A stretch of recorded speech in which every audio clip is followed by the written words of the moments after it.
Bunday vaziyatda Ichki ishlar vazirligi va Toshkent shahar Ichki ishlar bosh boshqarmasi huzuridagi jamoatchilik kengashining jamoaviy sukut saqlashi vijdonsizlikning oliy namunasi bo'lib ko'rinmoqda. Xuddi kichik xavf tug'ilganda tubga sho'ng'iydigan baliqlar to'dasi kabi ular ham jimlikka burkanishni afzal ko'rdilar. Kengash a'zolari idora qoshidagi shunchaki bir bezak emas, balki xalq ovozi, xalq dardi bo'lishlari kerakligini butunlay unutib yuborgan. Vaholanki bunday tuzilmalar idora va fuqarolar o'rtasida ko'prik bo'lishi uchun tashkil etilgan edi. Ular nazorat va inson huquqlarini himoya qilish vositasiga aylanishi lozim edi.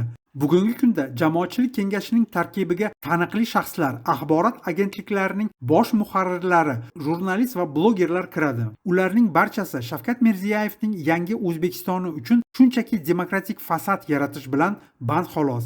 Adolatsizlik avj olgan bir paytda ularning qullarcha sukut saqlashi bu jinoyatga bevosita sheriklik va o'z xalqiga nisbatan xiyonatdir.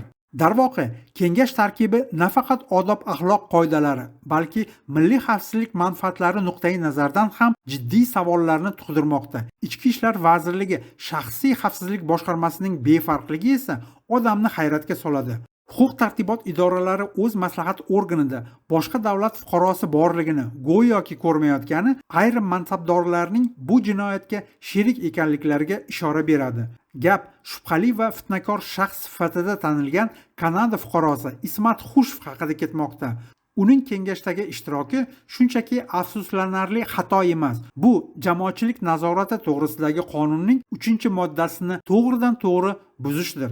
Bunday mas'uliyatsizlik vazirlikni, uning oliy rahbariyatining hamda shaxsiy xavfsizlik xizmatining obro'sizlanishiga olib keladi. Bu holat ularning nafaqat qonun ustuvorligini himoya qilishi, balki o'z ichki tuzilmalarini nazorat qilish qobiliyatini ham shubha ostiga qo'yadi.